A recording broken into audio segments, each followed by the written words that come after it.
Hello.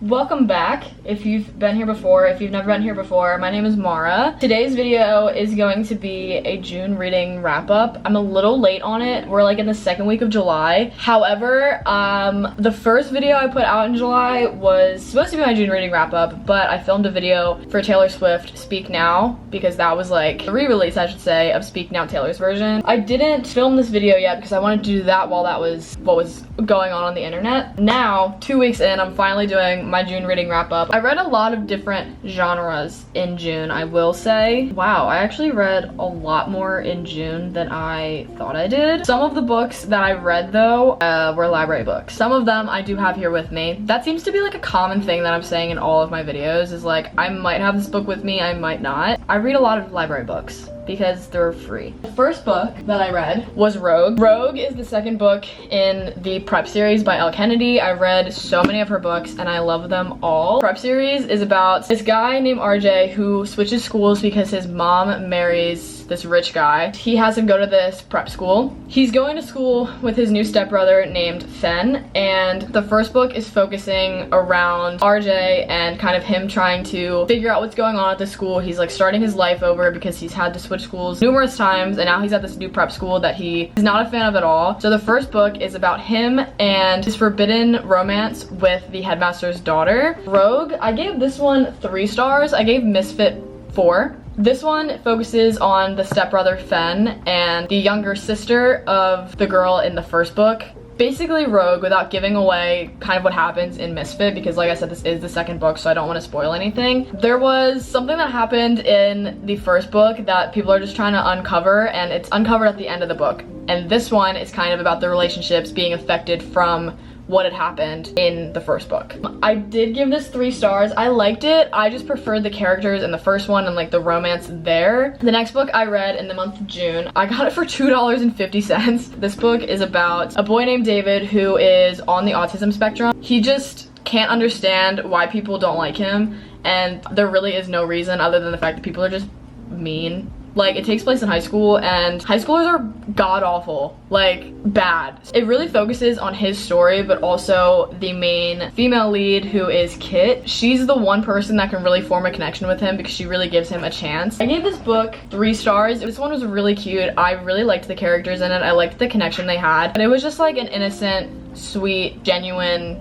kind of relationship between these characters. The next book that I read in the month of June was It Starts With Us. Let me really break this down. I had read It Ends With Us like 2 summers ago. That was before everything was coming out about the movie and more things revolving Colleen Hoover. But I got this book again at a secondhand bookstore because I wanted to just know more about those characters, and this one was $7 and it was brand new. So I was like, I'm gonna get this brand new book that just came out for $7, absolutely. I had really high expectations for this book and I wound up giving it 2 stars. I'm not really gonna break down the synopsis because I'm sure everybody knows the story. The real premise is after It Ends With Us, this book really breaks down Lily's relationship with Ryle and how they're co-parenting, and her relationship with Atlas growing. It just like was so slow and I was very bored, and it just felt like the same things were happening over and over and over again. I was bored. I really didn't even think this book was necessary to like any of the plot. I think the way It Ends With Us ended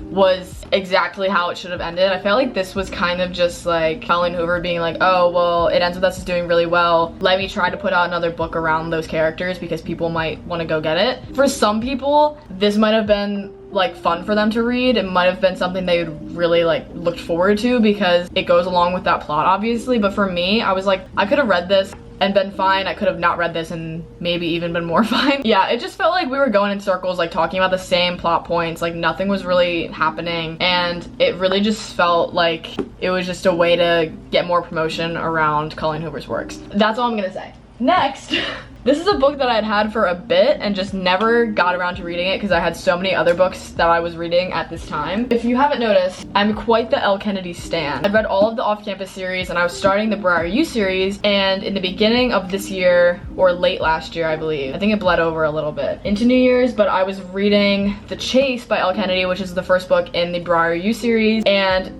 this book, The Risk, oh my god, what did I give The Chase. I think I gave that like 4 or 5 stars. I really enjoyed that one. Yeah, I gave The Chase 4 stars. I also gave The Risk 4 stars. This is the second book in that series, like I had mentioned. This is focusing on Brenna, who is Briar's head hockey coach's daughter, and Jake Connolly, who is Harvard's star forward hockey player. This book, I need to reread it because I can't believe I only gave it 4 stars. I definitely would push more towards like 4.5 and then maybe 5 at the absolute most, because this also is a hockey book. Like Icebreaker was a 5-star read for me, and I don't think it's 5 stars, but it's close. So this book, basically, Brenna starts working, she's in college, and she really wants to be like a sports reporter. She wants to work in sports journalism, and she starts working for this guy who basically thinks that like women reporters in sports like just don't know what they're talking about, but he hires her anyway, and she's like, you know what, for him to really see that I have anything going for me and that I can actually do something good for him, I need to fake date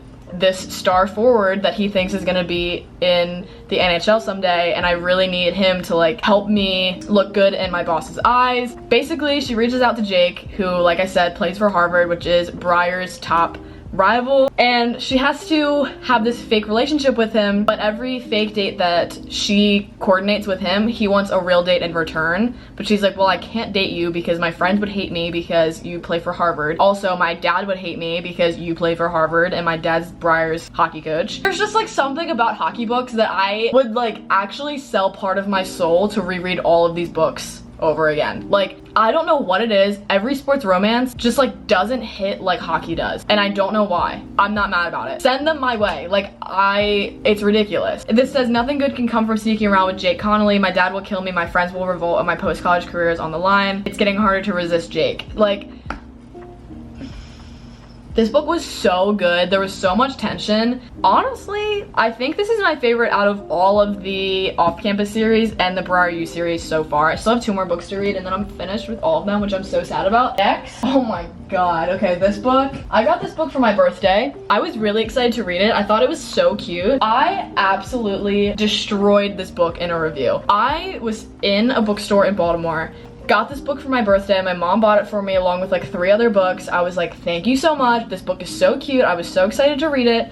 And I looked at the Goodreads review on it and like the synopsis. It mentioned that like it was something like Christina Lauren, and I love Christina Lauren books. This book irritated me so bad. Like, this book is called In a New York Minute by Kate Spencer. This has nothing to do with the author. Sure, she's a great gal. Like, this has absolutely nothing to do with her. This is just my personal preference, and I don't know if I would say hated, but I just very much did not enjoy this book.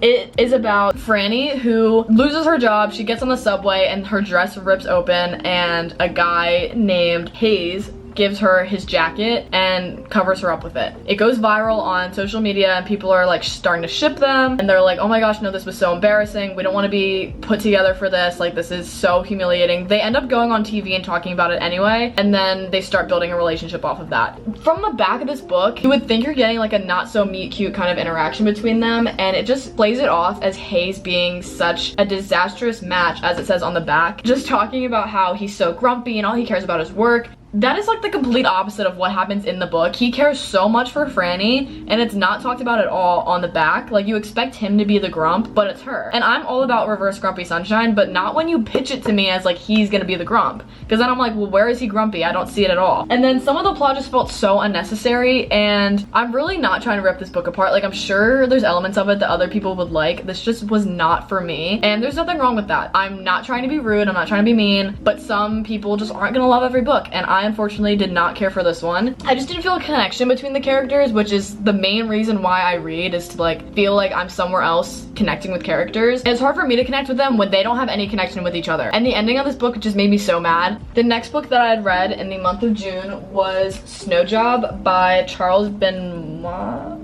I hadn't heard anything about it before. Basically, it's about this boy named Nick who has created the perfect list of rules for remaking his life after high school. He just gets caught up in like all of these schemes, and he's like working for all these people, and he's like dealing drugs for people to like make extra money, and it takes place in the 70s, which I thought was gonna be a really cool aspect, and that's really why I picked this up. But again, I just like couldn't find a connection between any of the characters. I couldn't connect with any of the characters. There's just certain things that characters have to do for me to feel like I'm either a part of the book or I can relate to any of the characters, and I didn't in this one. I wasn't really expecting to read this book and be like, oh my gosh, this is gonna be my new favorite book ever. This was another one that just like didn't do anything for me. And unfortunately, I read a lot of books like that in this month, and I'm still starting to get out of that now. And it sucks because I'm reading books and there's some books that I'm enjoying, but I just feel nothing for them. I'll give them like 3 stars, but I'm like, it like didn't give me any feeling. This one was a 5-star. I feel like a lot of people are gonna agree with me here. It was ACOTAR. I had this book for about 6 months before I started reading it, and I did a reading vlog for it. I'll have it up in the cards so you guys can watch that if you feel like it.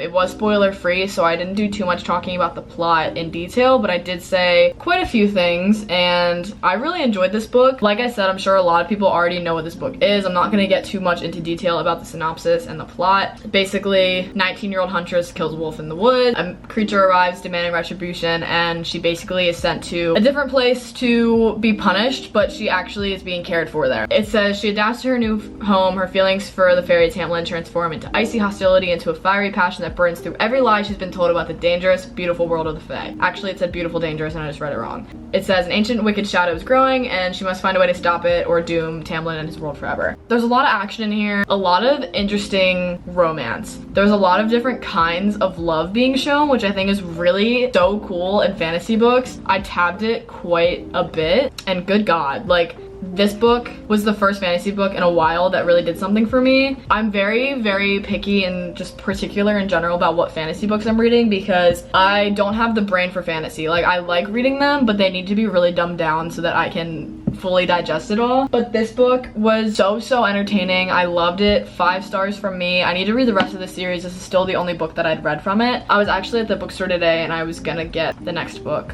but I got 3 already and I was like, I need to maybe not buy any more books for a little bit. But this is the 5-star read that we got out of the month of June. I didn't have any other 5-star. Oh wait, no, yes I did. The next book in June was a 5-star read, but it's a very different type of book. And I'm gonna break it down for you. Another video that I did in the month of June was reading like Jess Mariano for a week. Such a fun video. The last 3 books that I read in the month of June I don't have with me because they were library books, because honestly I wasn't anticipating to love or want to have the physical copy of any of those books because it was something way out of my comfort zone. I will also have that video up in a card so you guys can watch that because that was a really fun week that I was reading like him. The other 5-star read that we got in the month of June was a book by J.D. Salinger. Okay, the only time I'd ever read anything by J.D. Salinger was in English class in high school. So reading Franny and Zoe, that was a great book, loved it. I did a full video about those books, like I said. So if you want deeper synopsises or explanations on all of that, my reactions, that'll be in a video that is already up. You guys can go watch that. But I was not expecting to feel such a connection with a J.D. Salinger book. Oh my goodness. That book really did it for me. I felt such a connection with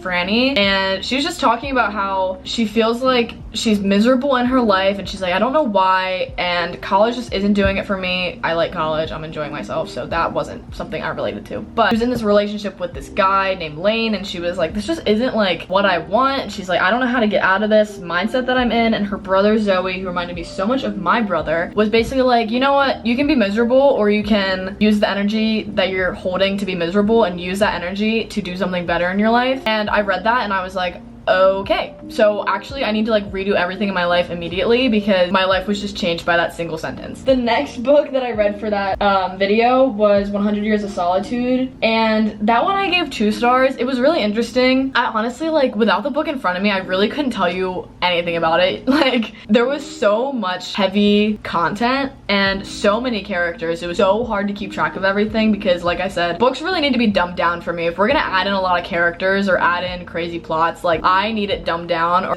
it gets way too confusing for me. That book I did find really interesting. It's just one that I don't think, I actually know for a fact I wouldn't have picked that up if it wasn't for that video because, you know what, like, I'm a romance girly, I'm a hockey book girly. The books that Jess Mariano read in Gilmore Girls or had talked about, mentioned, or people thought he would like, just like something way out of my comfort zone, but it was fun to do it for a week. Don't know if I would read those books otherwise. The last book that I had read in the month of June and the last book that I read for that video was High Fidelity by by Nick Hornby. I gave that 3 stars. This one I can share a little bit more about because I remember the plot better because it wasn't as intense. It was basically about this guy who owns a record store, and he is going through like his list of top 5s, which is top 5 artists, records, breakups, girlfriends, all of that. And he's basically analyzing his life and his past relationships and trying to figure out why his relationships keep failing. Very relatable. It was an easy read. I didn't really feel anything for it. I gave it 3 stars just because I did find it interesting, but like I said, I was having such a hard time in the month of June